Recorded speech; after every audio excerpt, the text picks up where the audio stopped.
Like the inside Europe's $1 billion abandoned mega build.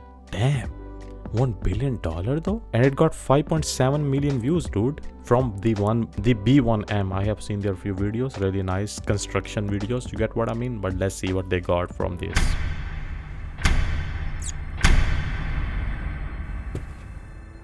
What is it for? Whoa. The size of this place. What's it for? So this huge building cost more than $1 billion to build. It was designed for thousands of people, but right now it's completely empty. This video is a bit different for us, but today I'm taking you guys inside one of the biggest abandoned buildings in all of Europe. Abandoned? Abandoned? Wow, that looks really new too. In 1979, a spaceship landed in West Berlin. It was the height of the Cold War and Germany was cut in half. Just over here, the Soviets were building the Palace of the Republic, an enormous structure that would host the Parliament of East Germany. The West, meanwhile, was determined it could do anything the East could, but bigger and better.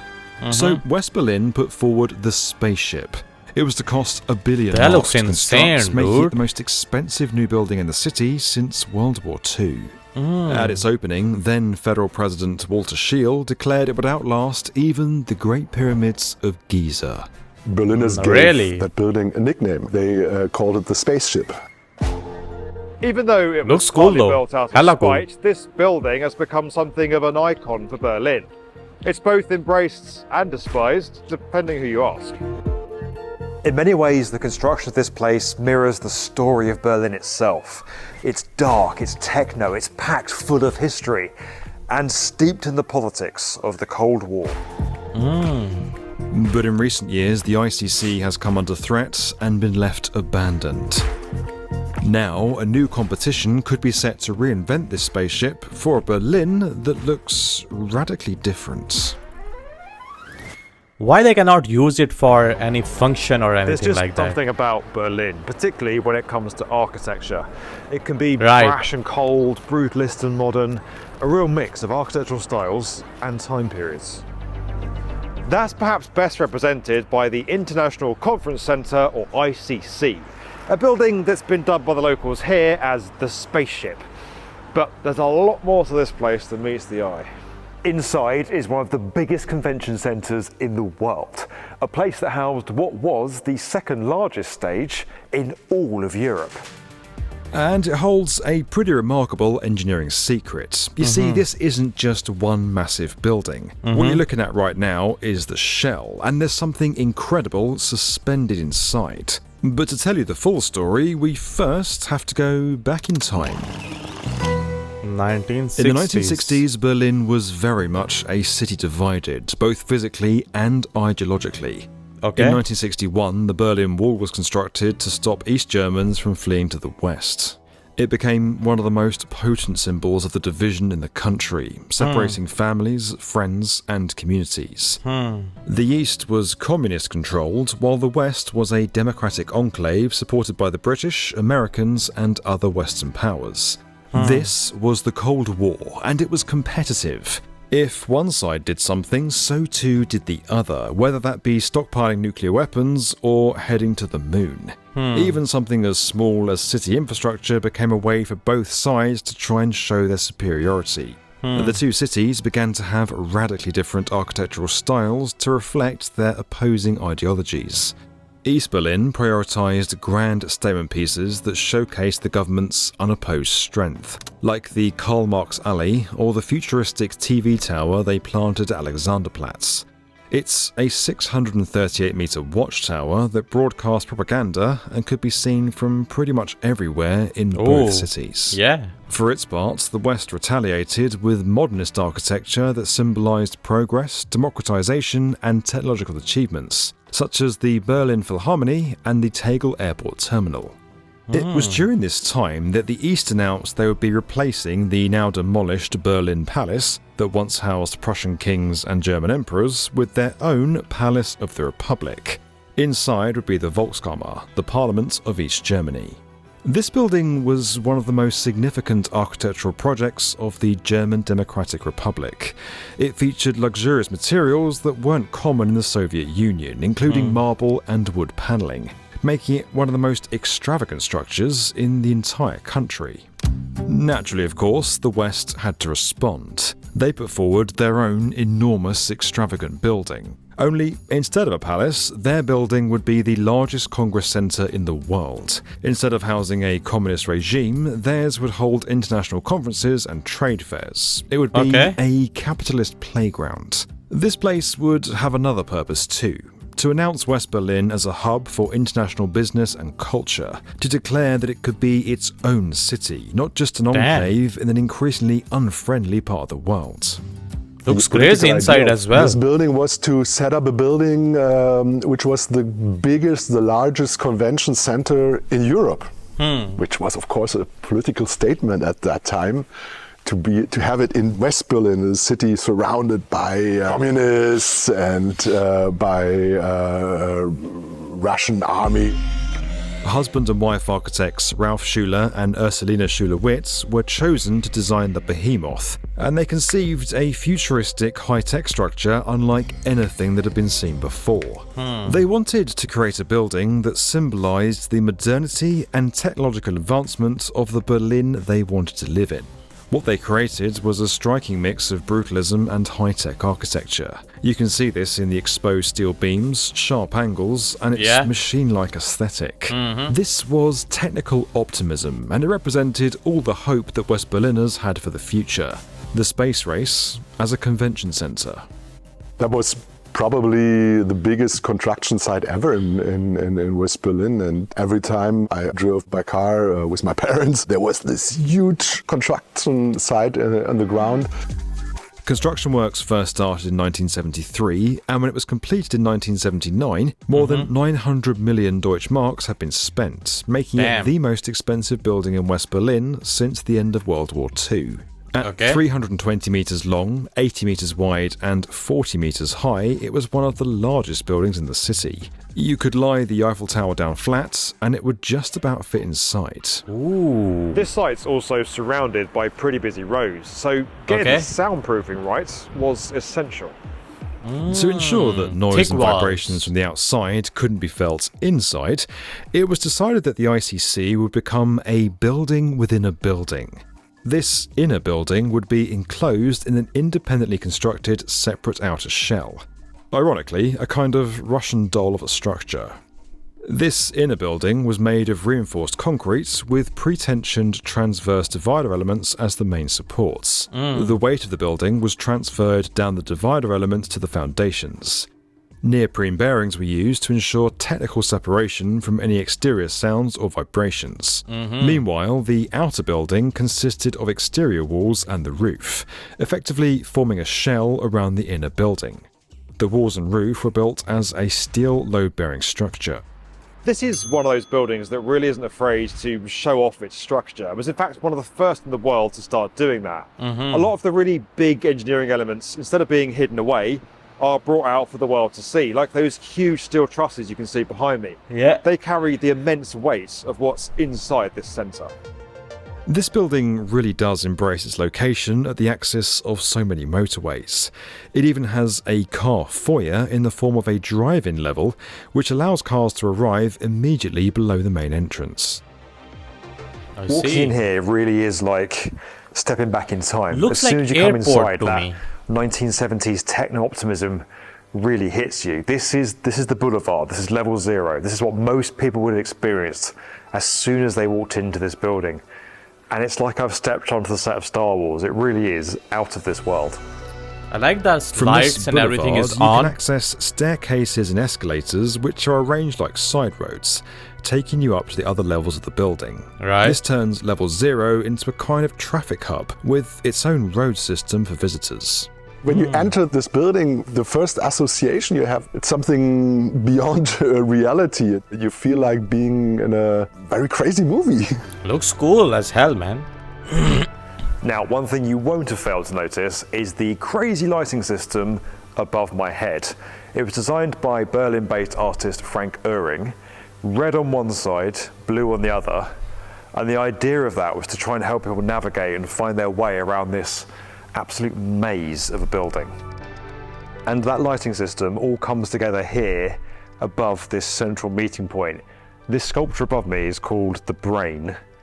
And I don't know how to describe it. It's kind of unlike anything I've seen before. It is an enormous, great thing. It spans 3 stories up through this building. And it's covered in neon lights. You can see these kind of like strands radiating out from it. They're designed to look like nerve fibers coming out and going out through the building. I see. And the idea of this structure was quite literally to break the ice and get people talking and to bring people together. Things don't get any less sci-fi as you move through the building. And there's a reason for that.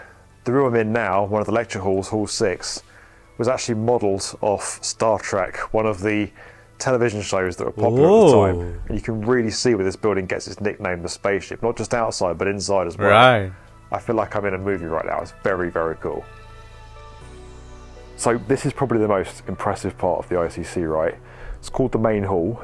It can seat 5,000 people. Damn. And it's the first conference room of its size ever constructed in Germany. And it can be made even bigger. The floor I'm currently standing on can be lifted up, connecting this hall to another massive hall through there, and creating one of the biggest stages in Europe. Wow. But that's not all. These enormous rooms have another incredible secret. They're floating. They're both suspended from the outer shell using a combination of advanced structural and mechanical design techniques. Those massive steel trusses we showed you earlier extend up over the roof of the building, and they're the primary load-bearing components supporting those suspended halls that are sitting inside. Halls 1 and 2 are directly suspended from these trusses using tension steel hangers or rods. Okay. They transfer the weight of the halls to the roof trusses. The trusses themselves are supported by massive steel columns and foundation points that distribute the weight down to the ground. A really good way to show you how that works is with this very cool physical model of the cool. ICC building. I love stuff like this. You can see up here these big steel roof trusses I just showed you. They're carrying the weight, the huge weight of those suspended theatres, transferring them across down the sides of the building through these steel columns and into the foundations in the ground. By suspending halls 1 and 2, the architects effectively isolated them from vibrations and noise generated in other parts of the building, particularly the halls and spaces below and the surrounding motorways. That massively improves acoustics and means that more than one event can take place at the same time and that people can be as loud as they want to be. That suspended system has been designed to accommodate all kinds of loads, including those caused by crowd movement, equipment vibrations, and environmental factors like wind or even earthquakes. Wow. It also frees up this massive space underneath and creates column-free spaces inside the halls. I have to say, I've had a good look around. I've tried to put this place through its paces, right? And there are literally no bad seats. It's a really clever and sophisticated engineering solution, and part of what makes this building such an architectural landmark.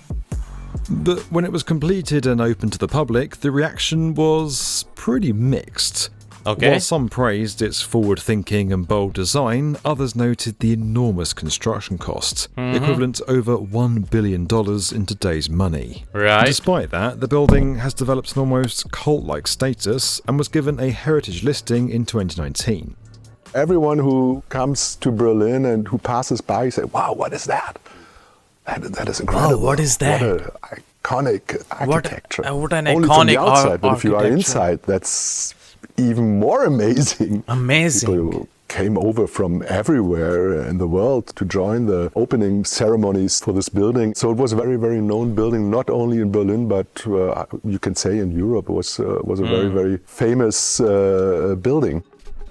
But over the years, it's struggled to be maintained for its original purpose. It's just too huge. It was effectively closed and abandoned in 2014. That's how and it has been looks used now. as accommodation for refugees, a COVID vaccination centre, and as a space for art exhibitions. I see. Within the last 10 or 20 years, there always was the idea of destroying the building, setting up something new, and there was always a big opposition against it because people love it. It's one of the most important sites of the city. But now the city government really does want to rejuvenate this sleeping beauty. They're launching a competition where investors can apply to use and run the building. That's what I was thinking Meeting too. people from all over the world, investors, architects, courageous people, innovative people that have ideas.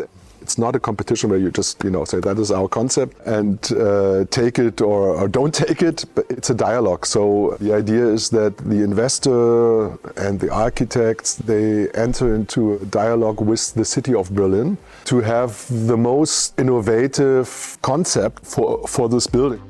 They'll be able to rent the ICC for free for 99 years and bring it back to life. Oh, The wow. only prerequisite is that they have to remodel it and make it available for public use. I think see. 99% of the Berliners love it. And they wish to be it open again because it's a public space also. I see. There really is still a lot of love for this abandoned spaceship structure. The recent art exhibition was sold out and had incredible hype from the public. Tickets to see inside the building on an Open Heritage Day were snapped up in just 2 hours. The Berlin of today is a city of innovation. It's Germany's startup capital with 500 new ventures every year. And of course, it's the political centre of the country and a key pillar of the EU. The city hopes to have made the decision by the end of 2026, at which point this sleeping giant might just have new life breathed into it once again. Don't forget that we're inspiring the next generation of engineers I see, Chad. I see, Chad. $1 billion abandoned mega building, like that is insane, and that is kind of sad as well. Like $1 billion invested to make that thing, but at the end was not really used much as they thought, or in a way they thought. The people who built or put that much money into it, the city put that much effort and money into it, but they got some right idea. I don't think so it's a good idea to demolish it, or build and anything new. It's pretty cool, sick looking, like futuristic looking building. I think so they should keep it, as the guy said as well. 99% people think that it's nice, it's cool, so I think so they should keep it. As how it is, but they do need some investors who can use this building into a positive way and use this building into some other things. Like they can host a lot of things in that building. The way it's built, very, very like very clever way or very good way, like inside and out. How many special things it have, like the soundproof and the seats and all that, the floating stuff all he was talking about, so it have a lot of good things in it. So many investors can use that and bring a lot of opportunities, have some kind of a show. An artist can do some kind of a show in there, so they can host different things there and and make some money by that or something like that. So to keep it alive a little bit, because it does look abandoned, it does look like very gone, but I like that it doesn't look very old like the way it was built long time ago, but it doesn't look very old at all, or doesn't look dirty, or doesn't look like it's showing its age at all, man. But yeah, W's to the B1M team for showing us this thing, man, this crazy thing. And Berlin got hell lot of crazy good looking architecture, and lie, man. But yeah, that's it for this video.